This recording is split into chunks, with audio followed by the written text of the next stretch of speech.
देखिए, आज 6 दिसंबर है। बाबा साहब जिन्होंने देश को संविधान दिया, उनकी पुण्यतिथि है। आज संविधान को भी याद करने का दिन है और संविधान ने सबको बराबरी दी है। आज बाबरी को याद करने का दिन नहीं है, बराबरी को याद करने का दिन है। भारत के मुसलमानों को बाबरी नहीं चाहिए, बराबरी चाहिए। और बराबरी सबका साथ, सबका विकास, सबके विश्वास के रास्ते पे दिया जा रहा है। लेकिन ममता बनर्जी अपने एमएलए से पहले बाबरी मस्जिद बनाने का ऐलान करवाती है और जब रिएक्शन हो जाता है हिंदू समाज में, तब उसको बाहर कर देती हैं, मीर जाफर बता देती हैं। ये चलेगा नहीं, चौलवे ना। लगा रहे हैं ममता बनर्जी पर तमाम चीजें, इसमें राजनीति टीएमसी की तरफ से और उनकी तरफ से देखने को मिल रही है। देखिए, हुमायूं कबीर पब्लिसिटी चाहते हैं। पहले वो ममता बनर्जी और टीएमसी के उकसाने पर उन्होंने बाबरी मस्जिद बनाने की बात की। भारत में अब कोई बाबरी मस्जिद के लिए स्थान नहीं है। कहीं भी कोई मस्जिद बनाए, कोई रोक नहीं है भारत में।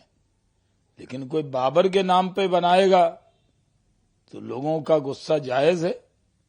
भारत के मुसलमानों के लिए आज भारत से अच्छा देश नहीं है, भारत से अच्छा संविधान नहीं है जो सब हक देता है। तो मुसलमानों को बाबरी नहीं, बराबरी चाहिए, जो हमारी सरकार दे रही है। हुमायूं कबीर ड्रामा करना बंद करे।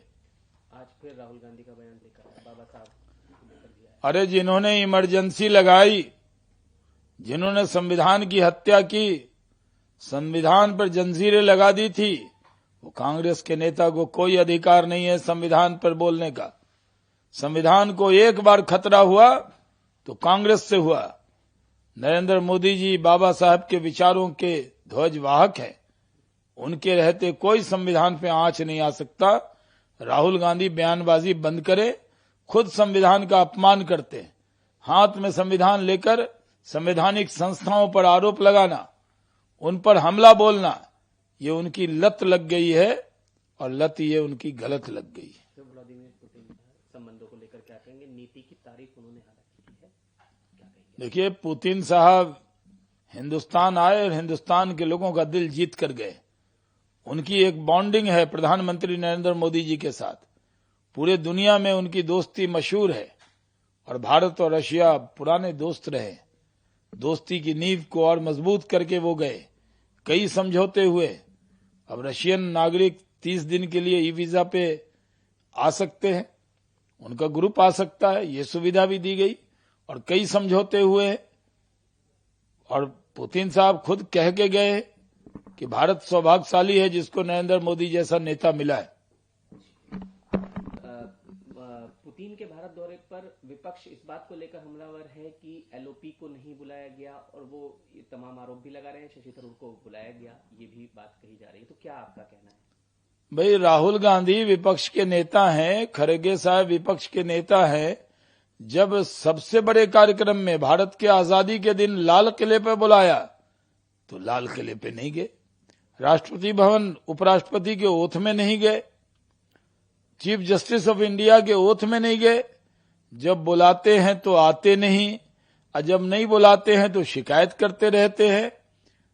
तो उनकी ये आदत लग गई है कि कोई न कोई बहाना तलाशना। जब आप लाल किले पर नहीं आते तो आपको कोई हक नहीं है ये कहने का कि आपको बुलाया नहीं गया। जब बुलाया गया स्वतंत्रता दिवस पर, तब आपके पास वक्त नहीं था और आप सीरियस पॉलिटिक्स करते हैं। विपक्ष के नेता हैं, किस तरह का व्यवहार करते हैं। तो अब तो सरकार में ये इंप्रेशन बन गया है कि इनको बुलाओ तो ये आते ही नहीं है, तो कौन बुलाएगा इनको। जो हुमायूं कबीर ने ऐलान किया उसके बाद वो अपने बयान पर कायम है और कुछ ऐसे भी वीडियोस आ रहे हैं जिसमें लोग और भी जा रहे हैं ईंट सर पर रखकर कि वो भी उस नींव का हिस्सा बनेंगे, नींव रखने का। आपकी प्रतिक्रिया उस पर? देखिए, इस देश में बाबरी की कोई जगह नहीं है। भारत के मुसलमानों को बराबरी चाहिए जो हमारी सरकार दे रही है, भारत का संविधान दे रहा है। सबका साथ, सबका विकास, सबके विश्वास के रास्ते पर देश चल रहा है। और हुमायूं कबीर वहां जिस तरह ईंटें इकट्ठा कर रहा है, वो बाबरी मस्जिद नाम से वो मस्जिद बना रहा है। अगर वो किसी आम नाम से मस्जिद बनाए तो किसी को एतराज नहीं होगा, लेकिन भारत की धरती पर अब कोई दूसरी बाबरी मस्जिद नहीं बन सकती। टीएमसी की सरकार को वहां पे एक्शन लेना चाहिए, क्योंकि इरादा मस्जिद बनाने का नहीं है, इरादा झगड़ा कराने का है। और ये नीयत हुमायूं कबीर के है कि बाबरी मस्जिद बनाकर हिंदुस्तान में तनाव पैदा किया जाए, जो कहीं से भी स्वीकार नहीं है। वीके न्यूज, राष्ट्र के नाम।